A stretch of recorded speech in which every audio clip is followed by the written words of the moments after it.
ఈ మధ్యాహ్న కాలపు శుభాలతో పాటుగా ఈ మంచి శుక్రవారపు శుభాలు నేను తెలియజేస్తూ ఉన్నాను. యేసుక్రీస్తు ప్రభువును ఉదయం 9 గంటలకు సిలువ వేశారు. అప్పటి నుండి మధ్యాహ్నం 3 గంటల వరకు ఆయన ఆ సిలువపై నుంచి 7 మాటలు పలికారు. అయితే ఉదయం 9 గంటల నుంచి మధ్యాహ్నం 3 గంటల వరకు ఆయన సిలువపై ఉన్నాడు కదా, ఇందులో ఏదైనా విశేషం ఉందా అని ఆలోచిస్తే ఉంది. ఏంటంటే యెరూషలేము దేవాలయంలో ప్రతిదినము కూడా బలి అర్పణలు జరుగుతాయి. ఆ సమయంలో ఉదయాన్నే ఒక మచ్చలేనటువంటి ఏడాది గొర్రె పిల్లను ఉదయాన్నే బలి అర్పణగాను, మధ్యాహ్నం 3 గంటలకు ఒక గొర్రె పిల్లను అర్పిస్తారు. అందును బట్టి ఏంటంటే ప్రభువైన యేసుక్రీస్తు వారు కూడా ఆయన ఉదయం 9 గంటలకు సిలువనెక్కారు, మధ్యాహ్నం 3 గంటల వరకు ఆయన సిలువుపై ఉన్నారు.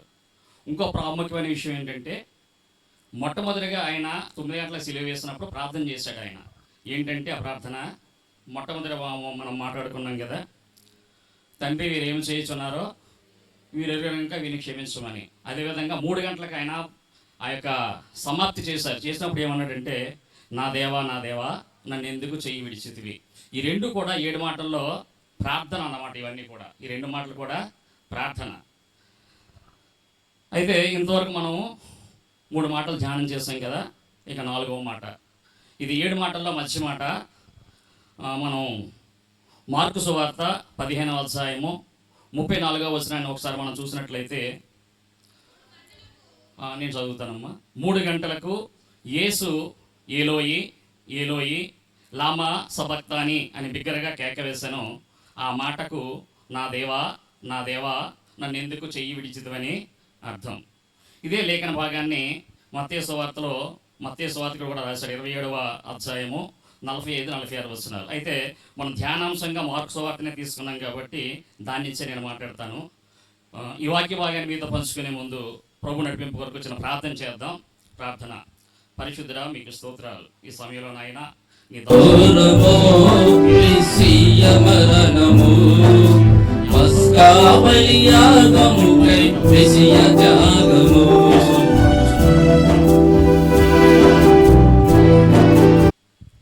మొట్టమొదటిగా ఈ మాటల గురించి మనం ఆలోచిస్తే, ఏలోయి ఏలోయి లామా సబక్తాని. ఈ మాట ఏంటంటే అరామిక్ భాష. ప్రభువైన యేసుక్రీస్తు వారు ఆయన శరీరధారిగా ఉండి పరిచర్య చేస్తున్న దినాల్లో ఆయన మాట్లాడే భాష ఏంటంటే అరామిక్ భాష మాట్లాడేవారు అనమాట.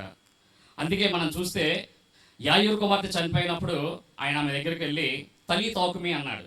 తలీ తోకుమి అనే మాట ఏంటంటే అది కూడా అరామిక్ భాషే. దాని అర్థం ఏంటంటే, చిన్నదానా లెమన్ నీతో చెప్పుచున్నాను అనగానే ఆ చిన్నది లేచి కూర్చుంది. ఇంకో దగ్గర మనం చూస్తే ఆయన ఒక నెత్తివాడితో మాట్లాడతాడు, ఆయన స్వస్థపరిచి ఎఫతా అంటాడు. ఎఫతా అనే మాట కూడా అరామిక్ భాషే. ఎఫతా అనే మాటకి ఏంటంటే తెరవబడుట.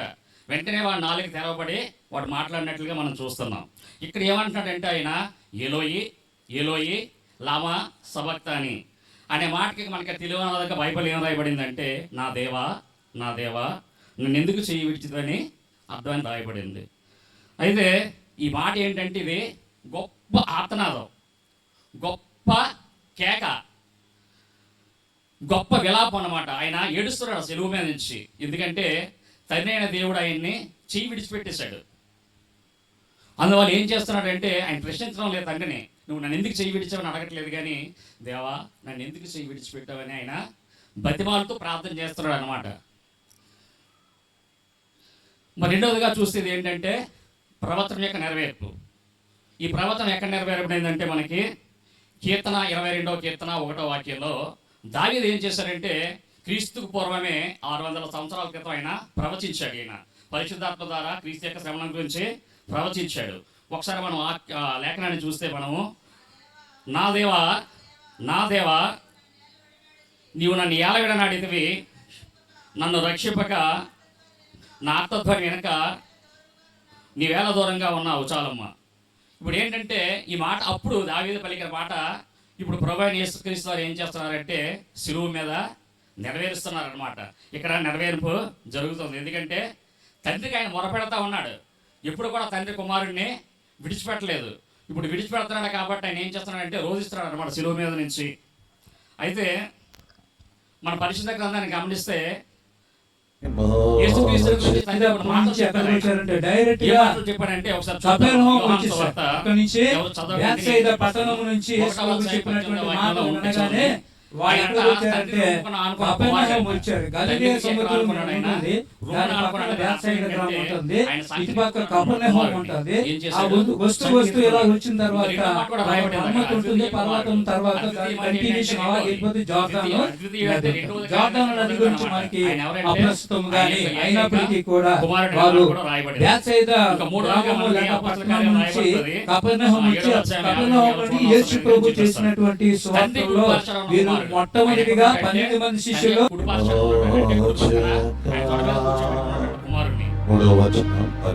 మరొక మాట చూస్తే మత్తయి సువార్త 3:17 ఆయన గురించి ఏం చెప్పారంటే తండ్రి ప్రేమించిన కుమారుడు అంట. ఆయన యోర్దాను నదిలో బాప్తిజం తీసుకొని ఆయన బయటకు వచ్చినప్పుడు ఆకాశం నుంచి తండ్రి మాట్లాడాడు ఏమనంటే, ఈయన నా ప్రియ కుమారుడు, ఈయన నేను ఆనందిస్తానని తండ్రి సాక్ష్యం ఇచ్చాడు. ప్రభువైన యేసుక్రీస్తు కూడా సాక్ష్యం ఇచ్చాడు. ఎక్కడంటే ఆయన యోహాను సువార్త 10:30 ఆయన అంటాడు, నేను తండ్రి ఏకమై ఉన్నామన్నాడు. నేను తండ్రి ఏకమై ఉన్నాం. ఇన్ని మాటలు రాయబడింది కుమారుడి గురించి. తండ్రి ఇప్పుడు కూడా కుమారుడిని విడిచిపెట్టలేదన్నమాట. అటువంటి కుమారుని తండ్రి ఏం చేస్తున్నాడంటే ఆయన విడిచిపెడుతున్నాడు. మరి ప్రభు అయిన యేసుక్రీస్తు వారికి ఎలాంటిదంటే విపరీతమైనటువంటి బాధ ఇది. ఎందుకంటే తనకి కొరడ దెబ్బలు కొట్టారు, ముళ్ళ కిరీటం పెట్టారు, గడ్డాన్ని పీకారు, ఉమ్మి వేశారు, అదేవిధంగా కొరడాలతో 39 దెబ్బలు కొట్టారు, అదేవిధంగా ఆయన అవమానించారు. ఇన్ని చేసినప్పటికి ఇదంతా కూడా ఒక బాధ అయితే శిష్యులు ఏం చేశారంటే ఆయనతో 3.5 సంవత్సరాలు తిరిగారు, ఆయనతో తిన్నారు, ఆయనతో ఉన్నారు. వీరందరూ కూడా విడిచిపెట్టి పారిపోయారు ఆయన్ని. ఇది ఒక బాధ అన్నమాట. వీటన్నిటికంటే ఇది గొప్ప బాధ ఏంటంటే తండ్రి కుమారుడిని విడిచిపెట్టేశాడు. అది గొప్ప బాధ ఆయనకి. మనకు తెలిసి చూడండి, మరి సరైన దెబ్బ తగిలి అనుకోండి మనం ఏం చేస్తాం, గాయాలు మానుకోగలం. కానీ ఆత్మకు దెబ్బ తగిలితే మనం మానుకోలేము. అందుకే అంటారు మన మనసు విరిగితే మొక్కలు అయిపోతే అదుక్కోదని. అదేవిధంగా ఇక్కడ ఏంటంటే ప్రభువైన యేసుక్రీస్తు వారు ఎంతో ఆయన బాధ చెందుతున్నాడు అన్నమాట. అయితే ఇప్పుడు మనం ప్రశ్న వేసుకుందాం, దేవుడు మనల్ని విడిచిపెడతాడా అని ప్రశ్న వేసుకుంటే దేవుడు మనల్ని విడిచిపెట్టేవాడు కాదు. ఎందుకంటే కీర్తన గ్రంథం 94వ కీర్తన 14వ వాక్యంలో ఒక మాట రాయబడింది.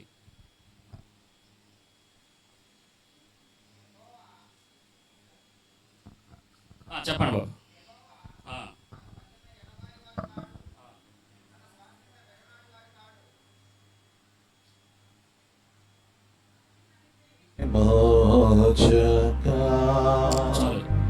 ఏమైందంటే యెహోవా తన ప్రజలను ఎడబాయేవాడు కాదు, తన స్వాస్థ్యమును విడనాడేవాడు కాదు. దేవుని యొక్క నామమునకు ఘనత మహిమ ప్రభావం కలుగును గాక. ప్రభునందు ప్రియమైనటువంటి దేవుని యొక్క సంగమా, ఈ యొక్క శుభ శుక్రవారం పురస్కరించుకొని అందరికీ కూడా ప్రభువైన యేసుక్రీస్తు నామములో మధ్యాహ్న కాల శుభములు తెలియజేస్తూ నాకు ఇచ్చినటువంటి మాట మనల్ని చేసుకొని అందుని బట్టి ఏంటంటే దేవుడు మనం విడిచిపెట్టాడు. మన కొన్ని వాక్యాలు మనం చూసినట్లయితే అంటాడు ఒక దగ్గర ఆయన యెషయా గ్రంథంలోని ఒక ఘనతలు విడిచిపెట్టినా నేను నిన్ను దేవుని యొక్క నామమునకు ఘనత మహిమ ప్రభావములు కలుగును గాక.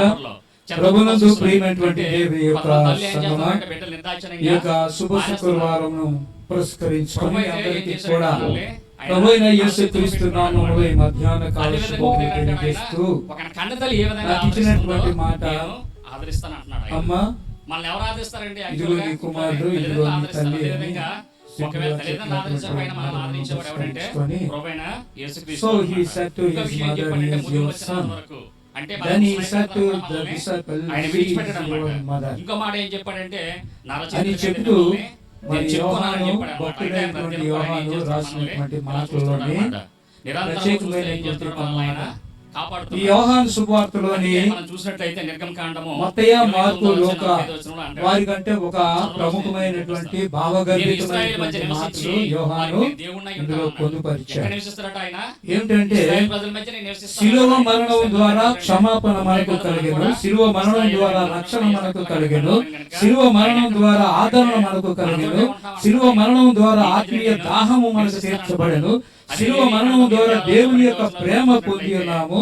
శిలువ మరణం ద్వారా సాతానుపై విజయం పొంది ఉన్నాము. శిలువ మరణం ద్వారా మన ఆత్మ నిత్య మహిమలో చేర్చబడింది.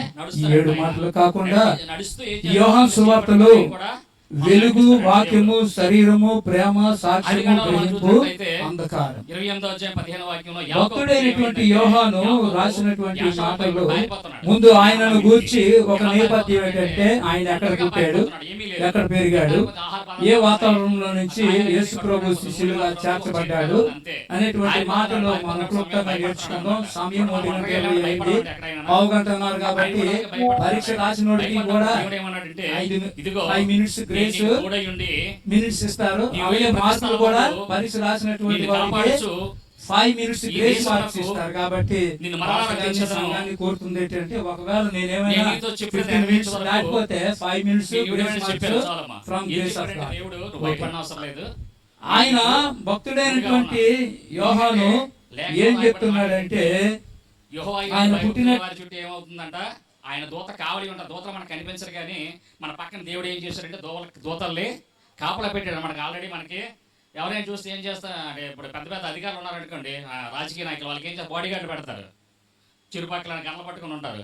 మనకు అవసరం లేదు. మనకి ఎందుకంటే మనకి దూతల్నే దేవుడు కాపలా పెట్టాడు అనమాట. ఒక్కొక్క దేవత ఎంత ఉంటాడంటే 50 అడుగులు ఎత్తుండి 80 అడుగులు ఎత్తుండి వారి రెక్కలు 50 అడుగులు ఉంటాయంట ఒక్కొక్కరును. అటువంటి దూతలు మనకి కాపలా కాస్తున్నారు అనమాట.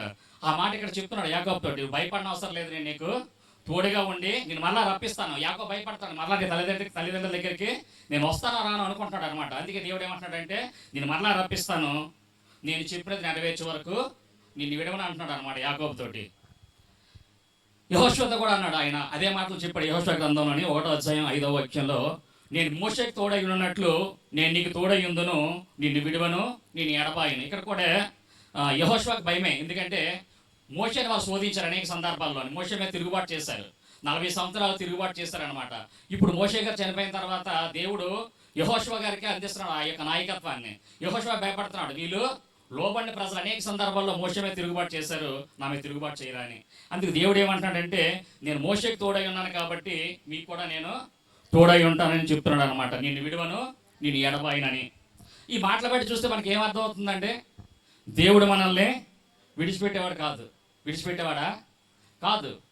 అయితే ఇప్పుడు ఎందుకు దేవుడు విడిచిపెట్టాడో చూద్దాం. దేవుడు ఎప్పుడు విడిచిపెడతాడంటే మనుషుల్ని పాపం చేసినప్పుడు విడిచిపెడతాడు. ఆదికాండం 2వ అధ్యాయం 16వ వాక్యంలో మనం చూసినట్లయితే, ఎవరు చదవనవసరం లేదు, దేవుడు ఏం చేశాడంటే ఆదాములను ఏర్పాటు చేసుకొని వారిని ఏదైనా వనంలో ఉంచి ఆయన ఏం చెప్పాడంటే ఈ తోటలు అనేక రకాల చెట్లలో ఉన్నాయి కాబట్టి వాటి ఫలాలు మీరు తినండి, కానీ తోట మధ్యలో ఉన్నటువంటి మంచి చెడ్డలు తెలివించే చెట్టు ఫలాల దగ్గరికి మీరు వెళ్ళకండి, వాటిని తినకండి అని చెప్పాడు. అలా తింటే ఏమవుతుందో కూడా దేవుడు చెప్పాడు ఆ వాక్యంలోనే. 2వ అధ్యాయం 17వ వాక్యం ఒకసారి చదవండి. అయితే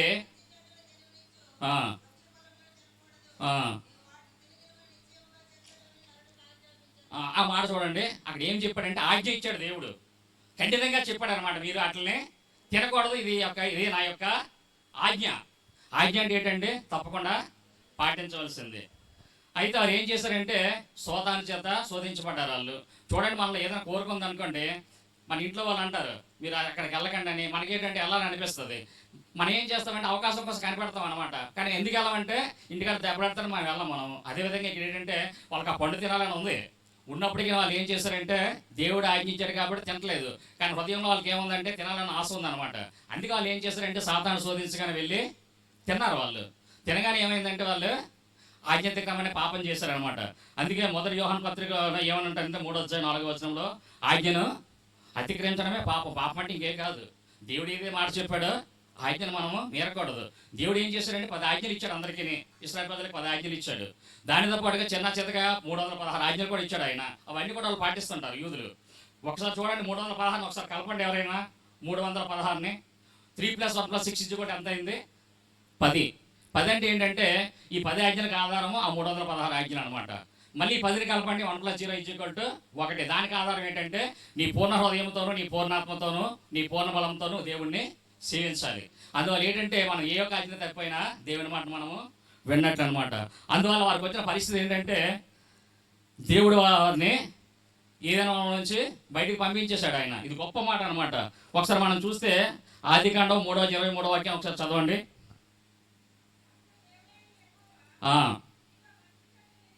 23వ వాక్యం.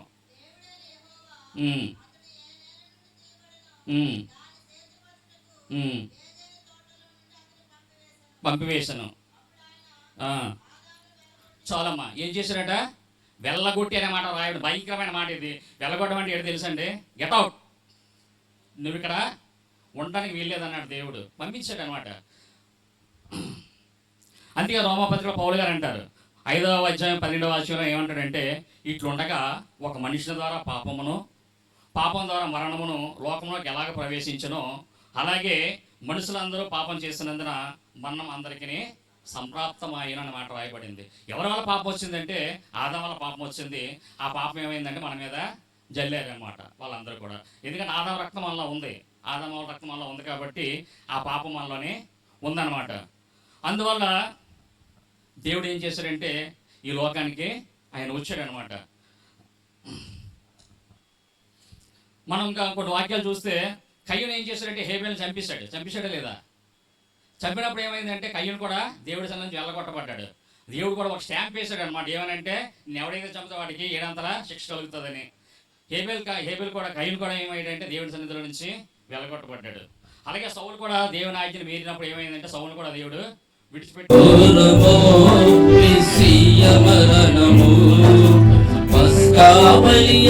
కొన్ని బలమైనటువంటి పశువులు తీసుకుని వచ్చాడు. దాన్ని బట్టి దేవుడు ఏం చేశాడంటే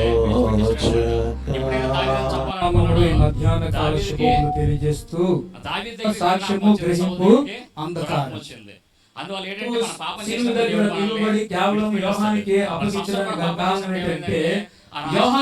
వెంట్రుకల్లో నా బలవంతం ఉందన్నప్పుడు ఆ స్త్రీ ఏం చేసిందంటే గుండు కొట్టించింది. అప్పుడు సంసార బలవంతా పోయినప్పుడు ఏమైందంటే సంసార దేవుడి ఆత్మ విడిచిపెట్టిపోయినట్టు మనం చూస్తున్నాం అనమాట. అయితే మనం చూస్తే ఇక్కడ ప్రభువైన యేసుక్రీస్తు ఏ పాపం చేయలేదు. ఆయన చేశాడు ఏ పాపం? ఆయన పాపం చేయలేదు. ఎందుకంటే ఆయన జన్మ పాపం లేదు, ఆయనకి కర్మ పాపం లేదు, మళ్ళా ఆయన పుట్టలేదు. ఆయన పరిశుద్ధాత్మ ద్వారా ఆయన జన్మించినటువంటి వాడు కనుక ఆయనలోని ఎటువంటి పాపం లేదు. యోహాను సువార్తలో మనం చూస్తే 8:46 వచనంలో ఆయన అంటాడు యూదులతోటి అక్కడ ఉన్నట్టు శాస్త్రుల పరిచయంతోటి నాలో పాపం ఉందని మీరు ఏమైనా చెప్పగలరా అంటాడు. ఆయన ఏమంటాడంటే నాలో పాపం ఉందని మీరు ఎవరైనా నిరూపించగలంటే అక్కడ ఎవరు కూడా మాట్లాడలేకపోయారు. ఎందుకంటే ఆయన ఎటువంటి పాపం కూడా లేదు. అందుకే హెబ్రీ పత్రికలో పౌలు గారు అంటారు 7వ అధ్యాయం 7వ వచనంలో అంటాడు ఆయన యేసుప్రభు గారి నుంచి మాట్లాడుతూ ఆయన అంతా పవిత్రుడు అంట. ఆయన ఎవరు? పవిత్రుడు, నిర్దోషియు, నిష్కల్మషుడును, పాపుల్లో చేరక ప్రత్యేకమైన వాడును, ఆకాశమండలం కంటే హెచ్చైన వాడును. ఆయన ఇటు ప్రధాన యాజకుడు మనకు సరిపోయిన వాడు. ఇన్ని లక్షలు ఉన్నాయన ప్రభువైన యేసుక్రీస్తులని.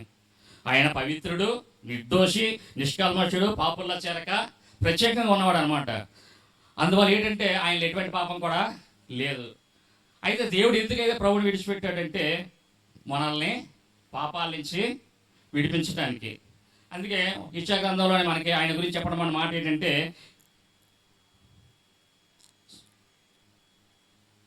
యెషయా గ్రంథము 7వ అధ్యాయం 14వ వచనం ఒకసారి మనం చూద్దామండి. కాబట్టి ప్రభు తానే ఒక సూచన మీకు చూపును, ఆలకించుడి, కన్య గర్భవతి కుమారుని కని అతనికి ఇమ్మానుయేలు అని పేరు పెట్టిన మాట రాయబడింది అనమాట. ఇది ప్రవచనం. ఇది ప్రవచనము. ఇది మత్తయి సువార్తలో నెరవేరింది అనమాట. మత్తయి సువార్తలో 1వ అధ్యాయం 21వ వచనంలో ఆమె ఒక కుమారుని కనును తన ప్రజలను వారి పాపాల నుండి ఆయన రక్షించిన కనుక ఆయనకి యేసు అని పేరు పెట్టదు ఆయనను. ఆయన యేసు అంటే ఎవరంటే రక్షకుడు. ఆయన మనల్ని రక్షించడానికి వచ్చినటువంటి వాడు అనమాట. అయితే పాత నిబంధన గ్రంథంలో ఏంటంటే పాపాలు క్షమించబడాలంటే రక్తం చిందించాలి. అది అందరికీ తెలిసినటువంటి విషయమే. అయితే దీని గురించి పాత నిబంధన గ్రంథంలో ఏ రాయబడేదంటే లేవీకాండము 4వ అధ్యాయము 32-33 వచనాలు మీరు చదవాల్సి నేనే చెప్పిస్తాను. ఎవరైనా పాపం చేస్తే వాళ్ళు ఏం చేయాలంటే ఒక నిర్దోషమైనటువంటి గొర్రెపిల్లని ప్రధాన యాజకుడి దగ్గర తీసుకొని వస్తే ప్రధాన యాజకుడు ఏం చేస్తారంటే వాడి యొక్క పాపాలన్నీ కూడా ఒప్పుకొని దాని చేయి మీద వాడికి చెయ్యి పెట్టిస్తాడనమాట. ఈ పాపాలన్నీ కూడా నేను చేశానని ఆ గొర్రె మీద తల మీద పెట్టిస్తాడు. పెట్టించినప్పుడు పాపాలన్నీ కూడా ఏమవుతాయంటే వాడి మీదకి వెళ్ళిపోతాయి అనమాట. అంటే గొర్రెపిల్ల మీదకి వెళ్ళిపోతాయి. వెళ్ళిపోయినప్పుడు వెంటనే ప్రధాన యాజకుడు ఏం చేస్తారంటే దాన్ని పాలెమవతలకు తీసుకుని వెళ్ళిపోతాడు. అంటే ఊరవతలకి తీసుకుని వెళ్ళిపోయి దాన్ని ఏం చేస్తాడంటే వధిస్తాడు. అక్కడ దాన్ని వధించి దాని రక్తాన్ని తీసుకొని వచ్చి బలిపీఠ మీద వేలుతోటి చమురుతాడు అనమాట. ఇలా చమురితే వాడికి పాపక్షమాపణ అవుతుంది. అలాగే ఇక్కడ ప్రభువైన యేసుక్రీస్తు వారిని ఏం చేశారంటే మనకు చూసినట్లయితే